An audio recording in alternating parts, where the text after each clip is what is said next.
Il est l'heure de vous informer à travers ce journal sur Shalom Télévision. Bonsoir à tous et bienvenue à la une de l'actualité. Un chèque symbolique de plus de 21 milliards de francs congolais a été remis aux 1250 cadres et agents de l'Office national des transports qui ont servi le pays pendant plus de 30 ans par le chef de l'État Félix Antoine Tshisekedi Tshilombo au cours de la cérémonie officielle de départ à la retraite. 1,4 milliard de dollars échappent au trésor public. De ces faits, le Sénat a rappelé au gouvernement ses recommandations hier jeudi 9 novembre 2023 au cours d'une séance de travail tenue entre le Premier ministre Jean-Michel Sama Lukonde et le président de la Chambre haute du Parlement. Détail à suivre. 42 étudiants congolais ont été interpellés ce jeudi 9 novembre 2023 par la police burundaise en cause. Ces derniers y vivent en situation irrégulière. Vous suivrez la réaction du gouvernement congolais quant à ce. Et ici en province, 3 points étaient inscrits à l'ordre du jour de la séance plénière tenue ce vendredi 10 novembre 2023 à l'Assemblée provinciale du Haut-Katanga, présidée par le président de cet organe délibérant, Ngoï-Katebe Michel. Reportage à suivre également dans ces journaux.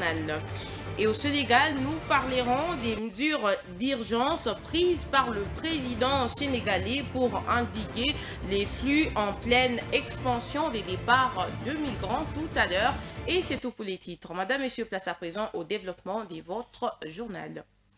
Le président Félix Tshisekedi a pris part ce jeudi 9 novembre 2023 à Kinshasa à la cérémonie officielle des départs à la retraite de 1250 cadres et agents de l'Office national des transports qui ont servi le pays pendant plus de 30 ans. Il leur a remis un chèque symbolique de plus de 21 milliards de francs congolais. Reportage. C'était le grand jour, c'est jeudi au siège de l'Office national de transport ONATRA. Le président de la République a présidé devant le bâtiment administratif de cet office la cérémonie des remises d'un chèque symbolique pour plus ou moins 1230 agents et cadres sur 19 715 de troisième âge qui pendant plusieurs années ont rendu de bons et loyaux services à l'État dans cette entreprise, autrefois poumon de l'économie nationale. Depuis l'avènement du chef de l'État au pouvoir en 2019, a fait remarquer la ministre du Portefeuille lors de son allocution des circonstances, des scènes, des cercueils installés devant le bâtiment de l'ONATRA ou encore des pneus brûlés sur le boulevard par des agents pour revendiquer leurs droits n'ont plus été observés. Adel Kayinda a par ailleurs appelé le gouvernement à s'engager dans la restructuration des entreprises publiques et accompagner l'ONATRA dans la relance de ses activités. Peu avant ces discours, le directeur général de l'ONATRA avait circonscrit le contexte de cet événement. Le représentant des retraités, très ému, a salué ces gestes et a fait une série de demandes au chef de l'État, parmi lesquelles le paiement du solde des créances dues aux retraités ou encore la protection du patrimoine de l'ONATRA contre toutes sortes de bradages. Par la même occasion, un cahier des charges contenant l'ensemble des revendications des agents a été remis au président de la République par le président syndical de l'ONATRA. S'en est suivi la remise en faveur des retraités d'un chèque symbolique par la ministre de l'Emploi, Travail et Prévoyance sociale au directeur général de la Caisse nationale de sécurité sociale. Et le clou de la cérémonie, c'est la remise symbolique du chèque par le chef de l'État aux représentants de retraités. Un concours de famille.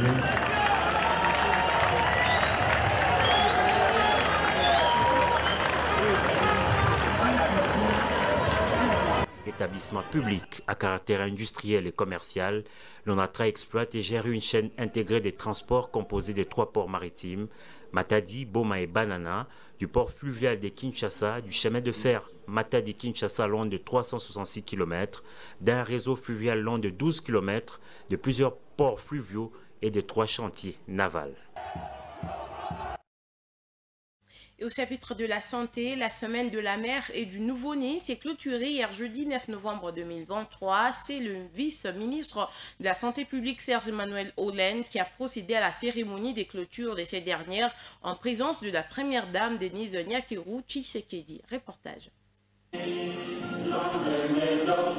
Les rideaux de la semaine de la mère et du nouveau-né sont tombés ce jeudi à Kinshasa en présence de la première dame, Denise Nyakero Tshisekedi, marraine de l'événement, ainsi que des partenaires techniques des agences onusiennes réunies autour de l'initiative H6. Ces assises avaient pour objectif de changer la donne en termes de décès maternels en RDC où 4 femmes meurent toutes les heures en donnant la vie. Rien qu'en 2022, le pays a signalé un total de 6 995 décès maternels et le taux de mortalité maternelle est estimé à 547 pour 100 000 naissances vivantes. La République démocratique du Congo doit s'y conformer aux objectifs de développement durable en 2030. Les partenaires techniques ont réitéré leur engagement au pays. Des recommandations ont été formulées pour y parvenir. Renforcer les systèmes de décès maternel, périnatal et précoce en termes d'installation et de redynamisation des différentes communautés à tous les niveaux. Il a été aussi retenu que nous devions intégrer le décès périnatal sur la liste des événements à déclaration obligatoire. 3. Il a été retenu d'intégrer les données des autopsies verbales, des décès maternels et périnatales dans la base des DHS2. Il faudrait lever des sanctions en cas de notification des décès maternels à tous les niveaux et passer à l'échelle avec la planification familiale du postpartum. Le vice-ministre de la Santé qui a clôturé ses assises au nom du ministre des Tutelles a salué la pertinence des discussions lors de la semaine de la mère et du nouveau-né. Au cours de cette semaine, il a été abordé sans tabou tous les problèmes qui compliquent la bonne santé de nos mères, des nouveau-nés, des adolescents et des jeunes, et il a été circonscrit des pistes de solutions pour cette analyse critique. Mesdames et messieurs, je voudrais vous remercier tous de tout cœur pour cette analyse critique qui nous permet à nous, ministère de la Santé, de nous approprier en vue des solutions idoines. Pour lier l'utile à l'agréable, la première dame a reçu un diplôme d'honneur dans le cadre de ses actions pour la mère et l'enfant. Au chapitre de la diplomatie, l'interpellation des 42 Congolais en situation irrégulière à Bujumbura au Burundi, ce sont principalement des étudiants qui étaient interpellés hier jeudi 9 novembre 2023 par la police burundaise lors d'une opération des contrôles au quartier 2 dans la commune de Lingala. En République démocratique du Congo, le gouvernement n'a pas tardé de réagir. Le vice-ministre des Affaires étrangères Crispin Bandou renseigne que les formalités pour la mise à jour de leurs lettres de séjour est en cours. Il rassure par ailleurs que ses compatriotes ne seront pas expulsés, ils vont regagner leur domicile, déclare Crispin Bandou dans ses duplex. Nous avons été saisis par notre ambassadeur en poste à Bujumbura. Selon les dernières informations à notre possession, effectivement, 42 compatriotes congolais, pour la majorité des étudiants, ont été interpellés. Il faut noter qu'à Bujumbura, la police a l'habitude d'effectuer des bouclages dans des quartiers où ils constatent des mouvements suspects des jeunes désœuvrés. C'est ainsi que tôt le matin, dans la zone de Ngangara, la police est montée sur les étudiants congolais qui louent des maisons dans ces quartiers. Et c'est lors de ce contrôle qu'ils ont été arrêtés. La plupart ne sont malheureusement pas en ordre avec l'immigration. Notre ambassadeur est actuellement sur les lieux de leur détention et nous travaillons pour leur libération. Il faut noter quand même que le Burundi est un frère avec lequel la RDC entretient de très bonnes relations bilatérales, des relations basées sur des liens historiques, et nous travaillons justement pour que pareille situation ne se répète plus. Non, nous ne les pensons pas parce que ce sont des étudiants. Nous allons travailler avec l'immigration burundaise pour voir comment régulariser leur situation, soit avec des visas, soit avec des cartes consulaires. Bon, pour le moment, nous n'avons pas tous les éléments du dossier. Nous attendons d'avoir toute la situation pour pouvoir répondre à cette préoccupation.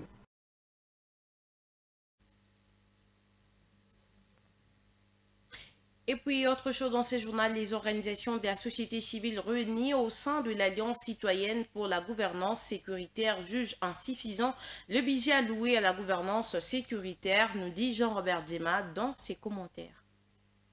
Pendant que le projet de loi Finances 2024 est soumis à la Commission Économie et Finances ECOFIN du Sénat, les organisations de la société civile réunies au sein de l'Alliance citoyenne pour la gouvernance sécuritaire jugent insuffisant le budget alloué à la gouvernance sécuritaire.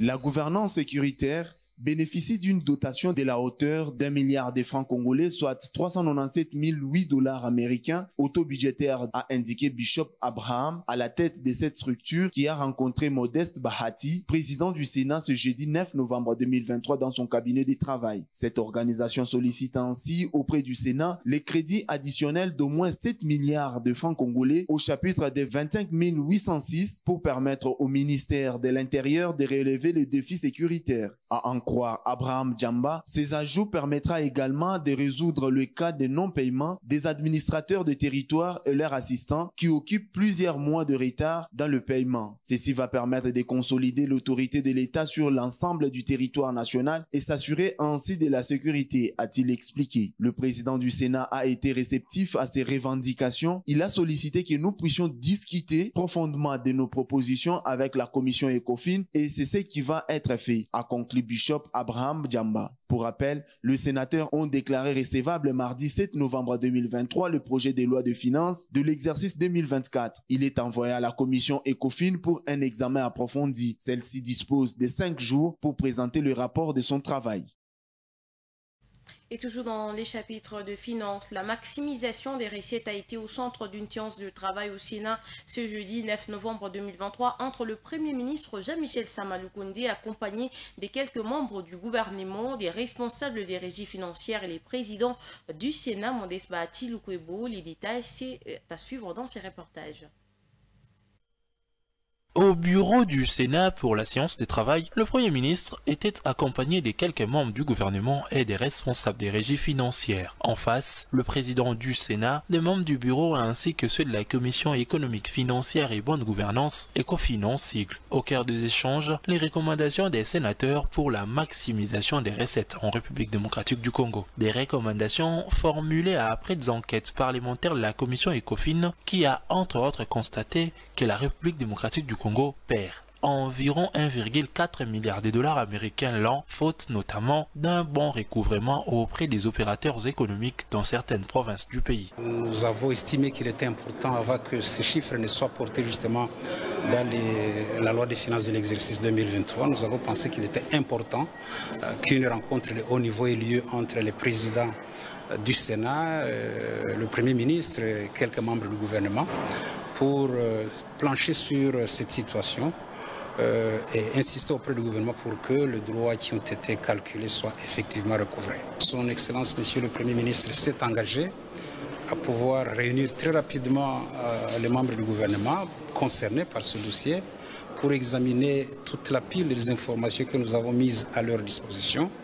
Une fois que ce travail aura été fait, nous reprendrons contact avec eux, nous comme ECOFIN du Sénat, pour évaluer la mise en œuvre de actions visant à recouvrer les sommes dites. Cette séance de travail intervient au moment où le Sénat examine en seconde lecture le projet de loi des finances exercice 2024, projet de loi dont le budget est évalué à l'équivalent de plus de 16 milliards de dollars américains.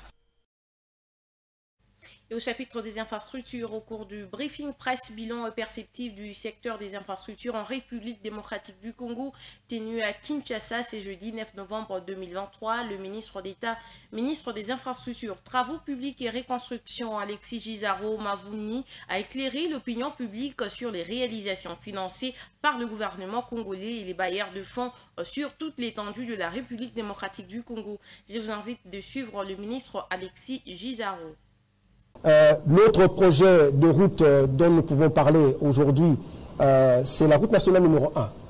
La route nationale numéro 1, vous savez que c'est une route qui traverse à peu près 11 provinces et nous sommes en train de la construire progressivement. Aujourd'hui, quand vous quittez Kinshasa et que vous vous rendez vers l'espace Kassai, la route est totalement, et du moins en tout cas est à 80% achevé. Il nous reste que le petit tronçon entre Kamwesha et Kananga. Mais ce qu'il faut dire ici, en termes de route nationale, nous avons essentiellement des financements qui viennent des bailleurs de fonds. Les bailleurs de fonds, la Banque africaine de développement, la Banque mondiale, la première d'entre elles, mais aussi les routes en concession. Parce que, comme je le disais tout à l'heure, la voie des PPP, des partenariats publics-privés, est la meilleure des voies, parce qu'il y a des routes d'intérêt économique qui peuvent être financées par des privés, et puis au travers des péages, ils récupèrent les moyens. Ouais. Nous venions de lancer, pas de lancer, mais d'inaugurer, c'est différent, la route entre Kasumbalesa et Sakania, 150 km. Nous avons eu l'honneur d'accompagner le chef de l'État à cette occasion. Ça date encore du mois passé, du mois d'octobre. Nous étions ensemble. Et là, cette route, 150 km, a été financée dans le cadre de PPP avec deux ports secs importants. Un port sec d'à peu près une capacité de parking de 8000 véhicules et l'autre à peu près de la moitié. Et il s'agit du port sec, pratiquement le premier port sec dans la région. À côté de cela, nous avons d'autres projets, comme je le disais, financés donc par les bailleurs de fonds. Le 14 de ce mois, donc dans quelques jours ici, j'irai très exactement à Mbujimaï pour pouvoir lancer les travaux de modernisation de la route nationale numéro 2 qui quitte Mbujimaï et qui va à Bukavu. Donc, comme vous pouvez le comprendre, nous avons commencé par la route nationale numéro 1. Nous voulons que cette route nationale numéro 1 soit connectée à la route nationale numéro 2 pour que les zones de l'Est, qui sont des zones essentiellement agricoles, puissent acheminer leur production vers les zones du centre. Et de son côté, le ministre de la fonction publique a reçu ce jeudi 9 novembre 2023 dans son cabinet de travail le président de l'intersyndicale nationale de l'administration publique KINAP. La question liée à la paie du mois d'octobre était au menu de leurs échanges. Je vous prie de les suivre. Nous avons été en réunion d'évaluation parce que c'était prévu depuis le jour où nous avons informé les agents que la paie du mois d'octobre interviendra avec un retard. Alors il était prévu que nous puissions nous rencontrer avec le vice-premier ministre et ses services pour évaluer. Nous sommes aujourd'hui le 9, nous devrions savoir à quel niveau se trouve la paie. C'est pour ça que nous sommes venus le voir et nous avons évalué. La paie est dans les bons. Déjà depuis vendredi passé, la paie a commencé. On a payé les militaires, les policiers et tous les enseignants et quelques services de sécurité. Et aujourd'hui, il y a plus ou moins 7 banques qui vont être servies. Donc dès demain, ceux qui sont dans des banques telles que Afriland, Iboa, BGFI Bank, et ainsi de suite, devront aller toucher leur salaire. Donc pour nous, la promesse est tenue. Et par rapport à une certaine rumeur qui circule pour une quelconque descente à la place Golgotha demain, vendredi le 10, nous rassurons, nous demandons aux agents que ces messages-là n'émanent pas de l'intersyndicale nationale de l'administration publique et qu'il n'y a aucun sit-in ou une quelconque rassemblement des agents qui est prévu demain. Nous demandons aux agents de vaquer à leurs occupations. Et au chapitre de la politique, candidat à la présidentielle de 2023, Noël Tchani s'est dit favorable à une coalition en vue d'une candidature commune de l'opposition pour accéder à la magistrature suprême. De même, il s'est dit être prêt de nouer des liens avec le diable pour cette fin. Est-ce que ce n'est pas pour lui une façon d'essayer de dire, ayant introduit un dossier d'invalidation de son concurrent à la Cour constitutionnelle? Il répond à cette question dans ses diplex réalisés par Arsène Baba Kitoto.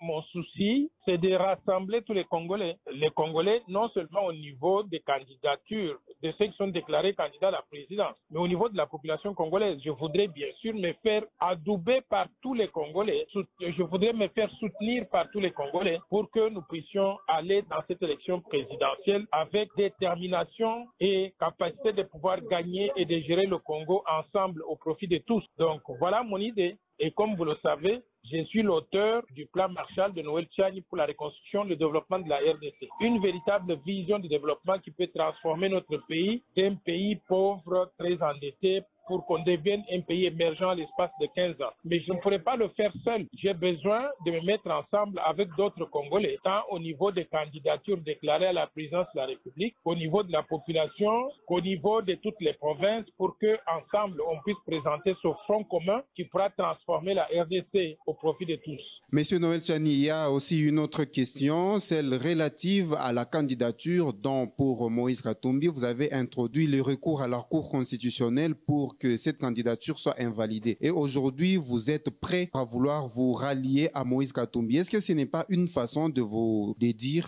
Non, ça n'est pas une façon de me dédire. Mais alors, je n'ai pas dit qu'il ne peut pas être dans une coalition soutenir d'autres candidats qui sont des pères et des mères et d'épouses congolais et qui ont un niveau d'études suffisant, des expériences professionnelles de qualité, une vision de développement et qui sont des niveaux d'intégrité irréprochables. Je n'ai pas dit ça. Donc, il faut que les gens sachent que quand on introduit un recours au niveau de la Cour constitutionnelle, c'est pour un objectif bien précis. Mais passé cette étape-là, nous faisons appel à tout le monde. S'ils veulent venir dans notre coalition, tant mieux. Et nous n'avons pas dit que ceux qui ne sont pas des pères et des mères ne peuvent pas être congolais. Nous avons dit simplement qu'ils ne doivent pas devenir président de la République. Mais ils peuvent tout faire dans cette République-là où il y a beaucoup de fonctions qui sont ouvertes et qui sont accessibles donc à tout le monde. Monsieur Noël Tchani, vous dites que vous êtes prêt à nouer des alliances même avec le diable en vue d'accéder à la magistrature suprême. Que cela veut dire? Nous sommes ce candidat avec les mêmes propres et nous voulons continuer à être ainsi. Par conséquent, quand on a dit diable, ça veut dire simplement qu'on veut rassembler tout le monde. Mais on ne cherche pas à aller faire des choses qui sont contre nature. Et ici en province, l'honorable président de l'Assemblée provinciale du Haut-Katanga, Michel Katembe Ngoy, a accordé une audience à l'ambassadeur sénégalais de Russie accrédité en République démocratique du Congo. C'est vendredi 10 novembre 2023 dans son cabinet de travail. Au menu, ils ont échangé sur des questions qui concernent la communauté sénégalaise établie ici en province depuis une décennie. Au sortir de l'audience, l'ambassadeur sénégalais de Russie s'est confié au micro de Gaël Bouy. En tant qu'ambassadeur du Sénégal en RDC, j'ai entrepris une visite de contact au niveau de nos juridictions dans le pays. Et après l'Est, je suis venu ici à Lumumbashi, au Katanga, pour visiter nos compatriotes qui sont établis ici depuis des dizaines d'années et qui ont une bonne collaboration avec cette belle région. Et donc je me trouvais un devoir de venir saluer le président de l'Assemblée territoriale du Haut-Katanga. C'est dans la logique diplomatique et aussi ça démontre un peu la qualité des relations entre le Sénégal et la République démocratique du Congo. Donc le président nous a bien reçus dans une très bonne ambiance où on a discuté des questions qui concernent la communauté sénégalaise qui est établie ici et qui concernent aussi nos deux relations de pays qui sont magnifiques entre la RDC et le Sénégal. Restons toujours à l'Assemblée provinciale où il s'est tenu une séance plénière aujourd'hui vendredi 10 novembre 2023 sous la conduite de l'honorable président Katembe Ngoy Michel. 3 points étaient inscrits à l'ordre du jour, parmi lesquels figure la présentation de l'économie du projet du budget de la province du Haut-Katanga, exercice 2024. Reportage.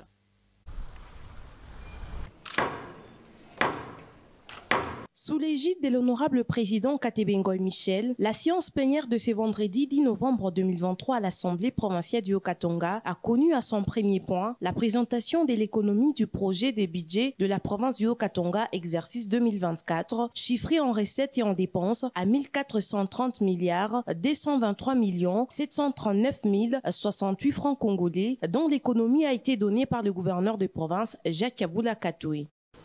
Honorable président,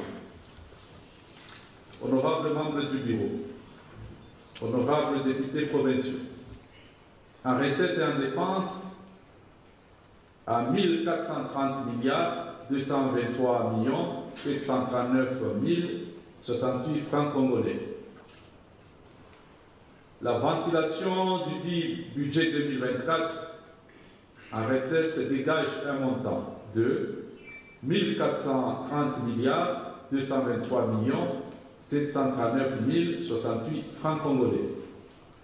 Cela constituait des recettes internes de l'ordre de 1404 milliards 159 millions 695 635 francs congolais et des recettes extérieures arrêtées à 26 milliards 64 millions 43 433 francs congolais.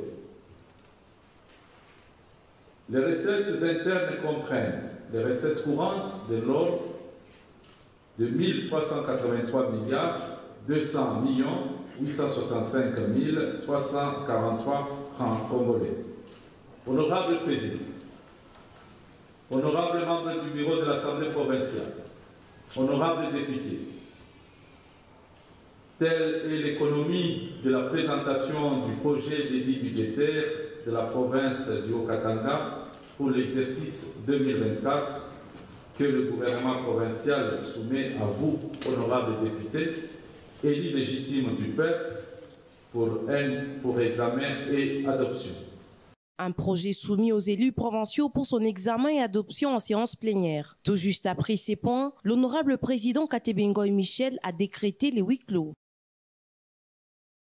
Madame, Monsieur, c'est la fin de cette première partie. Place à présent à la seconde partie de ce journal.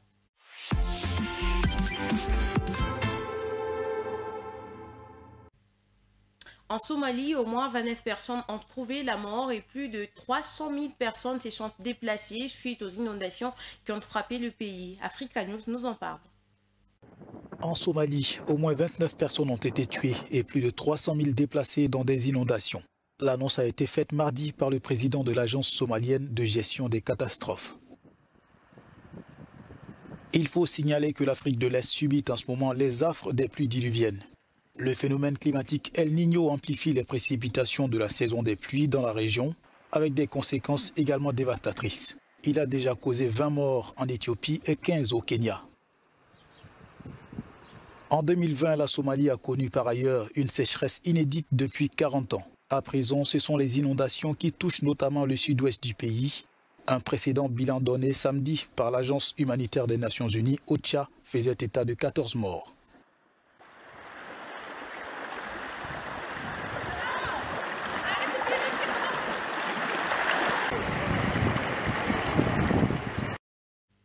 Je l'ai annoncé au sommaire, le président sénégalais Macky Sall a ordonné qu'il soit prise des mesures d'urgence pour endiguer le flux en pleine expansion du départ de migrants. Africa News revient pour plus de détails. La recrudescence de l'immigration clandestine au Sénégal a atteint cette année des proportions inquiétantes. Le président Macky Sall a donc ordonné à son gouvernement mercredi la mise en place de mesures d'urgence afin d'endiguer le flux croissant des départs vers l'Europe. Le communiqué publié après le Conseil des ministres explique que cet effort des autorités devra associer les ministres de l'Intérieur, des Armées, de la Jeunesse ou encore de la Pêche. Depuis ces derniers mois, les interceptions ou les sauvetages dans l'Atlantique au large du Sénégal sont de plus en plus récurrents. À cela s'ajoutent les drames liés au naufrage. Entre le 1er janvier et le 31 octobre de cette année, pas moins de 30 700 personnes sont arrivées aux Canaries, archipel espagnol et porte d'entrée de l'Europe. Et selon Frontex, l'agence européenne de garde-côtes, la majorité des arrivants sont originaires du Sénégal et du Maroc.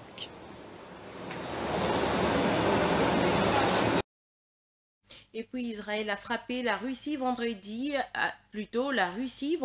à l'aube en réponse à un drone qui s'est abattu jeudi sur une école Elia, a indiqué l'armée israélienne. On en parle ici avec France 24. L'alerte résonne à Eilat. Jeudi, la ville balnéaire de l'extrême sud d'Israël voit un drone s'abattre sur une école élémentaire sans faire de victimes. Son origine, selon l'armée, la Syrie frappée en représailles. Pourtant, les rebelles yéménites houthis soutenus par l'Iran revendiquent plusieurs frappes sur Eilat et l'État hébreu. Nos forces armées ont lancé une série de missiles balistiques sur des cibles israéliennes sensibles dans le sud des territoires occupés, y compris des cibles militaires dans la région d'Eilat. L'opération a atteint ses objectifs en frappant directement les cibles. La menace venue du sud est prise très au sérieux par Israël, alors que les rebelles Houthis ont revendiqué plusieurs attaques de drones ces dernières semaines. Et pour la toute première fois jeudi, le système antimissile israélien Arrow 3 est entré en action. Une autre alerte aérienne a été déclenchée, car l'un de nos missiles Arrow a intercepté une menace en dehors de notre espace aérien, loin d'Eilat, en direction d'Israël. Nous avons intercepté un missile sol-sol, lancé dans notre direction. Mercredi, les États-Unis ont de leur côté confirmé qu'un de leurs drones avait été abattu au large des côtes du Yémen, un acte revendiqué par les rebelles Houthis. De quoi alimenter les craintes d'extension régionale du conflit. C'était là la frappe qu'a lancée l'Israël à la Syrie et non la Russie, comme nous l'avons dit. Madame, Messieurs, suivez juste après nous la page météo. Vous l'avez compris, c'est la fin de ces journaux sur Shalom Télévision. Merci à vous de l'avoir suivi. Merci également à ceux qui nous ont suivis à partir de notre chaîne YouTube. Les programmes continuent sur votre chaîne. Au revoir et bonne soirée chez vous.